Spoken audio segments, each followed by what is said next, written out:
What's up, people? Welcome to Blended Family Podcast. This is just a short version. Of course, I'm on my phone, so I apologize for that. It's going to be some shaking, just a little bit.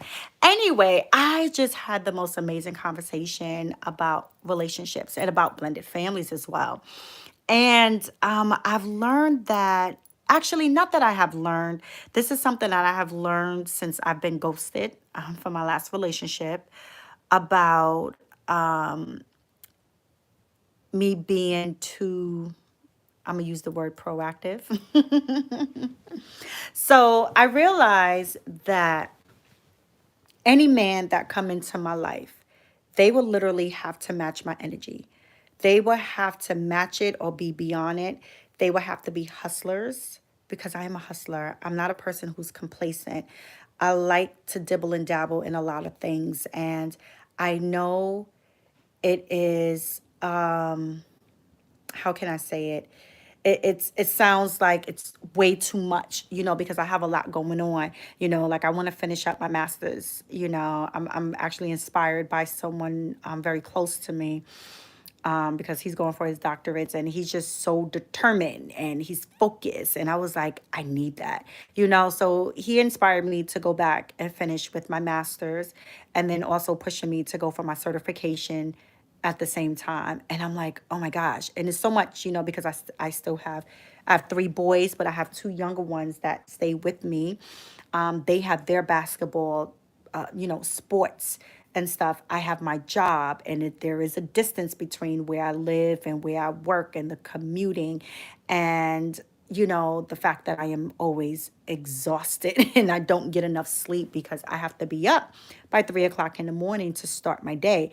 Not that that's anybody's main concern or anything like that, but there's a lot on my plate. But I realize the energy that I have, the drive that I have, the things that I want to do. Like, even for example, in January, I want to open up my own property management company. Why?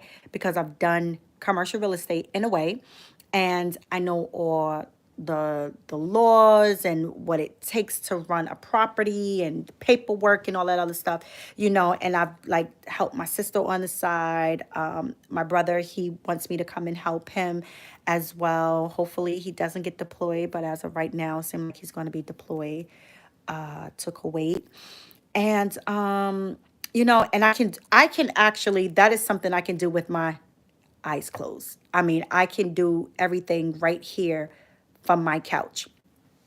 And, after talking tonight to a beautiful couple who, they are a blended family, and listening to the male perspective, I always find it very important to listen to the male perspective, because most of us women, a lot of times, we kind of think so much alike.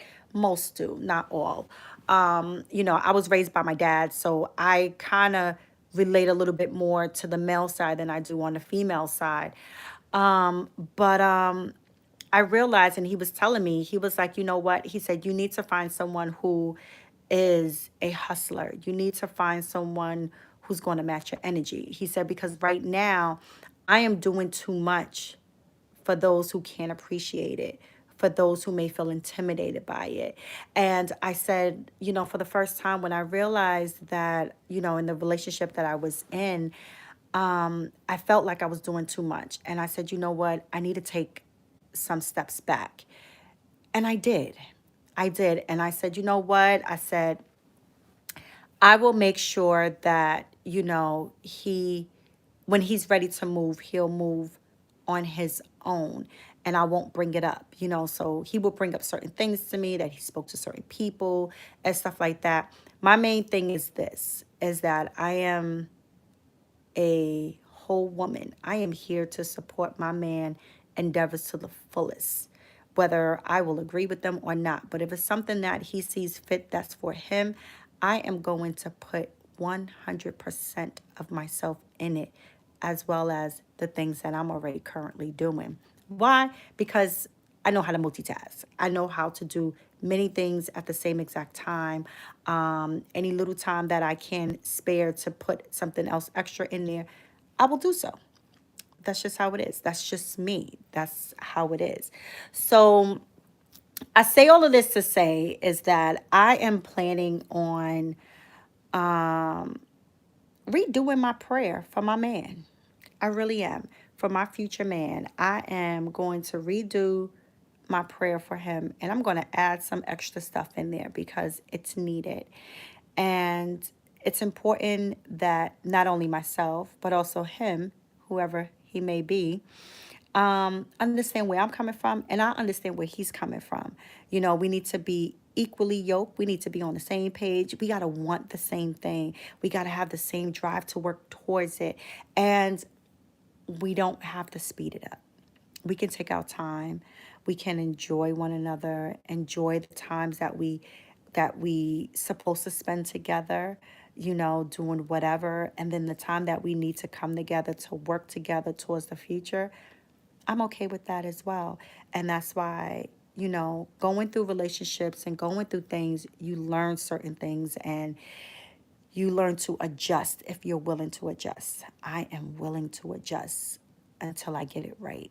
I'm not a perfect person. Wasn't born to be perfect. Trust me, my life has been hell. Hasn't been the easiest, but it's okay.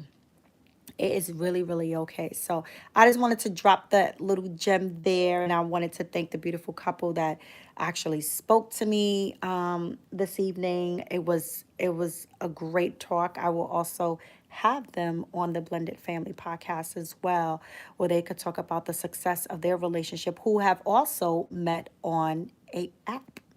Hinge on top of that. So I cannot wait to talk about all of that because actually, for episode 4, even though I don't have episode 3 yet, episode 4 is about relationships and, how people meet and where they're meeting at and all that other good stuff. So I am so looking forward to that and seeing what everybody got to say and what their comments are and everything. So we'll see how it all goes. I thank you very much for this. Prayer for the person that you want. Pray for the person that you want. I'm definitely going to go into depth, but what I'm going to do first is write it down. I'm going to write it down. I actually have an index card that, what I'm looking for in a man.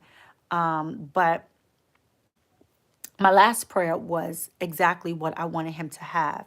I wanted the way that I wanted him to look like. I had it down to a T. But now I'm going to add some extra stuff in there. Talking to a male perspective, I was like, I need to include this in my prayer. And I'm going to do that.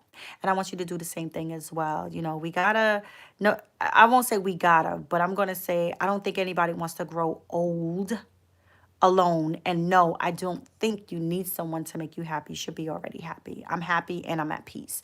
And my life can go either way, whether I can be single for the rest of my life or I can be with someone for the rest of my life. Either way, I'm going to be happy. I'm going to have stability. I'm going to be good to go. And most importantly, I'm going to be at peace. So there we go. I will talk to you guys later. I know we still have to do a re-up on episode 2 because I need to get you guys filled about the single motherhood and, do you guys feel like, do you consider yourself a single mother if the father's in the picture 100%? Oh yeah, we're going to talk about this. But anyway, let me go. I got to get ready for tomorrow and I will talk to you guys soon. Later.